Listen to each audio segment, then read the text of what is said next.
Good morning, everybody. This is the topic that I am so excited to talk about. So, hopefully, you guys got a chance to listen to the video yesterday. And if you didn't, those are going to stay up. Check your email. I sent a recap of the challenge so that way you have everything that you need to do all in one little place. So you don't have to go back and search through the video. But yesterday was all about, good morning, Marcy. Yesterday was all about kind of dispelling that inner critic in your head and discovering, what is that reason that says we can't do something? And yesterday I asked you to take a little mini step, something that you would do if you couldn't believe your inner critic. And if that felt too big, I asked you just simply to start by writing a script. Write out what you would say for your ask or how you would talk to somebody. So hopefully you guys have done that. Again, this is not school though, okay? So you have all week, and in fact, you're gonna have the weekend to do this. Good morning, Kath. So really dig into, what next brave step you wanna take. And I think today we're gonna talk a lot about the how of doing this. And this is why I'm so excited for today. So many of you may know that I grew up in corporate America.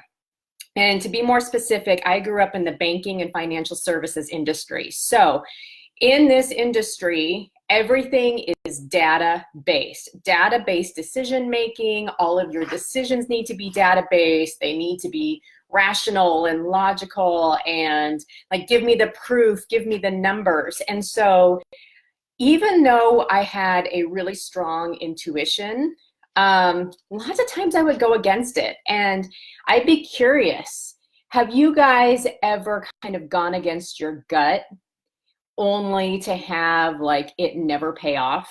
Like, I don't know about you, but I would have my pros and cons list, and it might be saying one thing and my gut was saying another, and I would go with my pros and cons, and it just never, ever worked out like I hoped. I always found myself saying, I wish I would have trusted my gut. So if that's you too, tell me in the comments, because oh my goodness, I've had so many of those decisions. So when I went through life coach training, there was a module, and the program I went through, if you guys are curious, is by Dr. Martha Beck. She's a Harvard-educated sociologist. She's a New York Times bestselling author. She's known as Oprah's life coach. She's pretty awesome, so you can check her out. There is this whole module about mind-body work and how to listen to your body and your intuition. And I got to be honest, you guys, coming from like a banking database background, I thought that it was like the biggest bunch of woo-woo junk. And I was so tempted to skip over it. But I'm so glad that I didn't, because I can honestly say that the information I learned that I'm actually going to share with you was probably some of the most life-changing work that I did in terms of learning how to really trust and read my intuition and use that information to send me in the right direction. So one of the things that was interesting was she shared a story about gambling. And actually, it was a study that they were doing to try to better understand gambling habits. Hi, Ashley. And so what they did was they had people like all hooked up, and they were monitoring their body responses, and they had their fingers all hooked up, and they were basically drawing cards from two decks. Okay. So there was and the people didn't know this information, but anyways, there was a high risk deck and there was a low risk deck. Again, the subjects in the study did not know which was which. So as people were drawing cards from each deck, what they started to notice was that people subconsciously started to prefer the low risk deck before they could verbally articulate to like the study person, administrator, if you will, that they preferred this low risk deck. Guys, what was even more interesting was that they noticed that as people tended to draw from the high risk deck, their fingertips were actually perspiring because they had them like hooked up. So what they started to realize was that the body was wiser than the mind.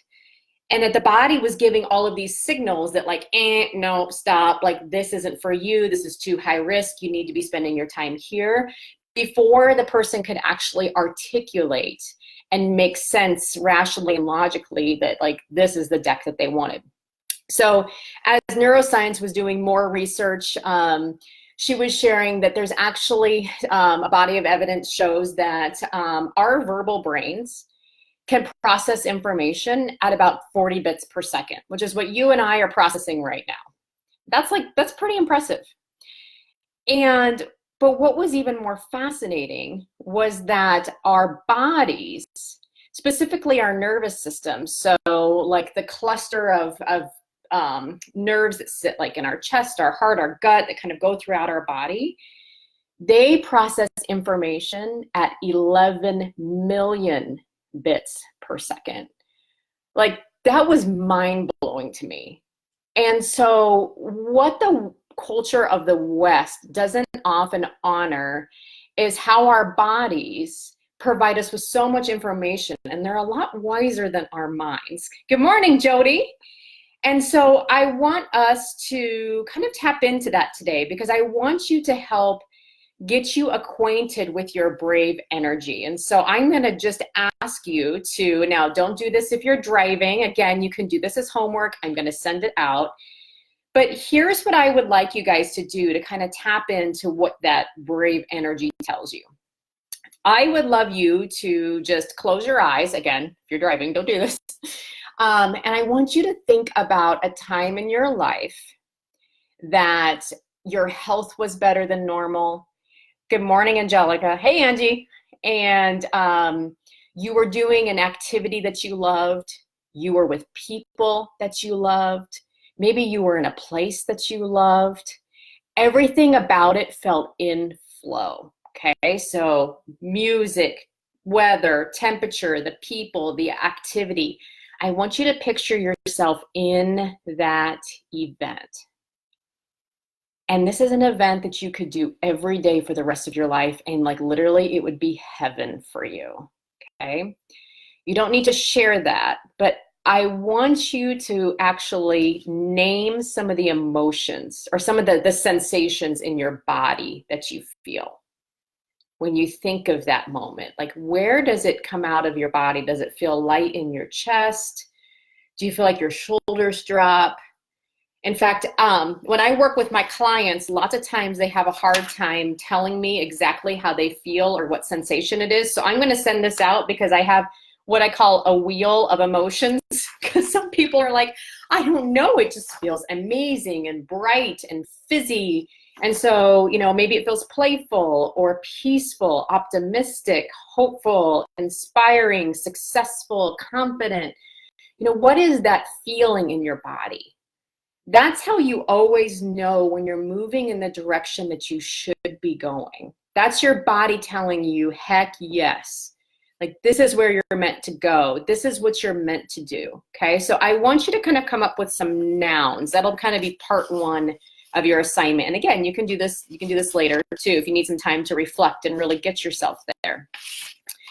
So the second part of this is, once you kind of have the nouns that describe this feeling of you moving in the direction that you need to go, there's a new body of research that's coming out from a lot of psychologists that talks a lot about values-based goal setting, values-based therapy. So I don't know about you guys, but when I was in corporate America, I was a ladder climber, and I was super goal-oriented. And every time I would apply for and I would get a promotion, I was happy for about 2 weeks. And then, like, all of a sudden, I was like, oh. And it's almost like I had this goal letdown. Like, I don't know if you guys have ever experienced a goal letdown. And in fact, there's a lot of research from psychologists that say a lot of people who are very goal-based seekers, and I know a lot of you on here have told me, you're like, I need to get this promotion. I need to get this job. I need to do this. This is my goal. I have to have this. I've been pursuing this forever. And lots of times when clients get to that outcome, they find that there's just a little bit of happiness there for a moment, but it doesn't last very long because they find that this outcome brings its own set of challenges. And then people are kind of searching for the next thing. And it's this whole endless cycle of like searching for the specific outcome that doesn't always quite bring us exactly what we thought. It brings a little bit of temporary happiness, but not always a lot of, long-standing happiness. So what they're looking at is this new thing called values-based therapy. And they're talking about focusing more on the how of getting there. Because lots of times we can't always control the outcomes, but we can always control the how of how we get there. And they were doing some research, and I'm going to read it. They actually asked participants the question. They said, would you prefer an easy life with no challenges and no struggles? And you get lots of things, but they have no meaning. Or would you prefer kind of a seesaw life filled with incredible purpose and challenges, but that has a ton of meaning? And a lot of people said, I want a life that has meaning. And so studies show that people that have like a lot of entitlement and privilege are actually less happy than those who struggle, because a lot of people can find meaning in their struggle, okay? So for instance, my goal-based outcome might be to go to Disney World. A values-based outcome might say, I'm going to travel east. We're both going to get there, but one is more about enjoying the journey. So here is your part 2. The nouns that you said in your first exercise of finding that feeling, finding that brave energy, how you want to feel when you're moving forward in a direction that's right for you. You're going to take those nouns and you're going to switch them to verbs and adverbs. And so what this looks like is some of your favorite slogans. Many of you have read Brene Brown's Daring Greatly. Okay, so dare and great turns into daring greatly. For those of you who've, are in this group, you know that the tagline for my leadership program or my coaching practice is rise confidently. And I came up with that because I realized that I wasn't always searching for a specific outcome. I was looking for a way and a feeling, more of a how statement, if you will, of how I wanted to respond when life's challenges came my way. Whether I had a project that didn't turn out as planned, whether I had deep personal life disappointments, how did I want to respond to that? Well, I wanted to rise confidently. So what this does for you is it releases a little bit of attachment from a specific goal, like I have to get a job, I have to get a raise, I have to get picked for this, I have to. And it flips that and it says, despite all of my challenges, how do I want to move through this? What energy do I want to tap as I move through this struggle? What sort of, approach do I want to take to this journey? And when we can tap into that energy, you guys, and kind of release ourselves from specific outcomes, we can kind of take the day as it comes and take the challenges as it comes and just say, gosh, given that I've been thrown this challenge in, my work or in my life, how do I want to respond in this moment? Well, I want to rise confidently. I want to dare greatly. I wrote some others down that I've seen others use. I want to love creatively. I want to search truthfully. I want to experience truthfully. These are just others that I've heard from other clients who have gone through this exercise. I want to open divinely. I want to, let's see, what's another one? I want to live lightly. And so those become mantras for how we move through our goal setting, and we become a little bit less attached to the outcome. So here's what I would love you guys to do is I would love for you guys to find your little mantra. It doesn't have to be 2 words. I know I have some other clients and I have some other colleagues, some coaching colleagues who have some that are 3 and 4 words. Because what this will help you do is if you focus on what your brave energy is and how you want to overcome the obstacles that get in your way, it becomes less about staying hinged on a goal, which is very important. I know you signed up for this to achieve goals, and I have goals, don't get me wrong, but it becomes a little bit less of like clinging to a specific attachment, and it becomes more about what energy do I want to put out into the world? What energy am I moving through life? How am I approaching this problem? How am I tackling this challenge? And when you're putting out that energy into the world, you tend to attract other people who like that energy, who are inspired by that energy. And then you have a group of people who are kind of conspiring to help you achieve your goals. So that's your challenge today. I want you to, one, go into that place that you're with people you love, you're doing something you love, you're totally in flow, temperature is perfect, an activity that you love, it's like heaven for you every day. Find the feeling, find the sensation. I'll send you my little chart of all the nouns that you can use to describe that. Part 2, switch those to verbs and adverbs. That's your brave energy mantra, okay? That's how you're going to move through these things, releasing a little bit of the outcome, but focusing on your energy and the how that you move through it. And that way you can give meaning to your challenges. And step 3, I actually want you guys to share it. This is super fun. So like I said, mine's Rise Confidently. Brene Brown, she wrote the book Daring Greatly or Rising Strong, Braving the Wilderness. Those are all perfect energy mantras. So your homework is to share this. And I want you to actually do something that enhances that energy today, okay? So let me give you an example.